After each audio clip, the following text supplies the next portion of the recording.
अंकुश TV 18 news मध्ये स्वागत आहे।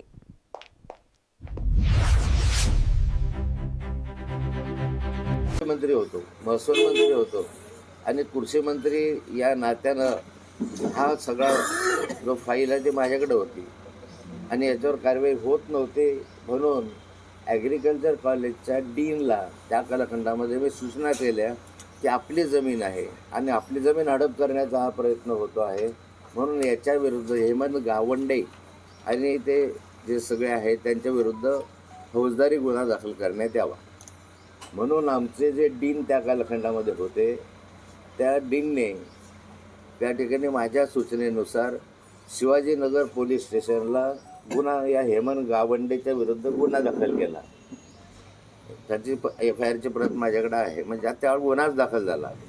आता प्रश्न असा आहे की ज्यावेळेस मी माझ्या सूचनेनुसार त्या ठिकाणी गुन्हा दाखल करण्यात आला त्याच्यामध्ये हेमंत गावंडेने कशा रीतीचे बनावट कागदपत्र केले आहेत याचा उल्लेख त्याच्यामध्ये आपण केलेला आहे आणि त्या फिर्यादीमध्ये म्हणजे ही एक सांगतो तुम्हाला की 1/2/2015ला हा गुन्हा दाखल करण्यात आला, 1/2/15ला, आणि त्यामध्ये संशयित आरोपी म्हणून जे केले त्यांचे म्हणजे राजेंद्र रामचंद्र विध्वंस,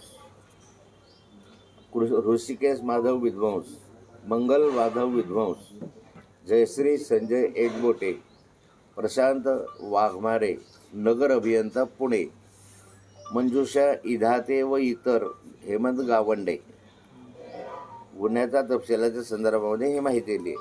आत्ता जो गुन्हा काल दाखल झाला योगायोगानं त्या गुन्ह्यामध्ये हेच आरोपी आहेत, सेम गुन्हा आहे।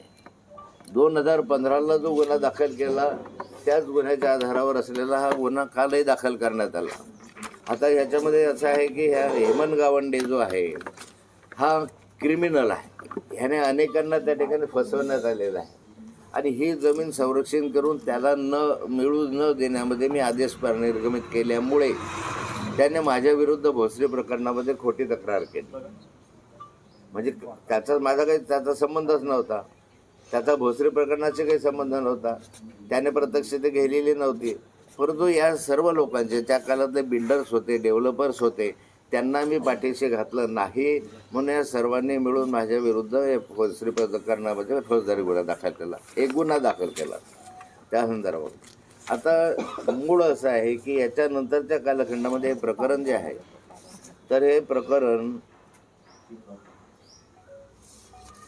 2015 नंतरच्या कालखंडामध्ये मला असं वाटलं होतं की हे बंद होईल, परंतु हे प्रकरण त्या कालखंडामध्ये कंपनी थांबली नाही, गावंडे वगैरे त्या कालखंडामध्ये थांबलेच नाही। त्या ठिकाणी त्याने आपले उपद्व्याप सुरूच ठेवले, मी गेल्यानंतरही त्यांनी त्या कालखंडामध्ये मग आणखीही आम्ही गेल्यानंतर ही फाईल तशी सुरू ठेवली। सुरू ठेवल्यानंतर मधल्या कालखंडामध्ये यामध्ये 2019ला सरकार बदललं। सरकार बदलल्यानंतर त्या मधल्या कालखंडामध्ये उद्धव बाळासाहेब ठाकरे यांचं सरकार आलं, त्यामध्ये ही फाईल परत सरकारकडे यांनी मूव्ह केली। मूव्ह करत असताना बाळासाहेब थोरात हे महसूल मंत्री होते। 2013 साली बाळासाहेब थोरातांची फाईल रिजेक्ट केली होती।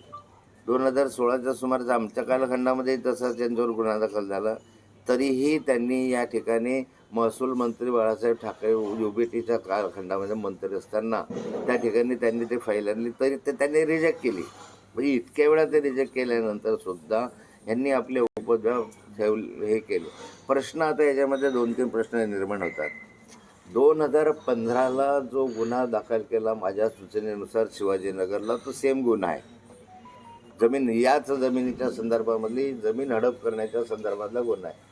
त्या कालखंडामध्ये जर याच्यावर जर चौकशी झाली असते आणि कारवाई झाली असती तर पुढचे जे प्रकरण 2 घडले, परवाचं प्रकरण आणि आजचं प्रकरण घडलंच नसतं, पण त्या कालखंडामध्ये या गावंड्याला कुठलं तरी संरक्षण मिळत गेलं आणि याला अटकही झाली नाही, या प्रकरणाची चौकशी झाली नाही। नंतर मी ज्यावेळेस राजीनामा दिल्यानंतर मी प्रत्यक्ष DCPला आणि तिथल्या कमिशनरला मी स्वतः समक्ष जाऊन भेटलो होतो.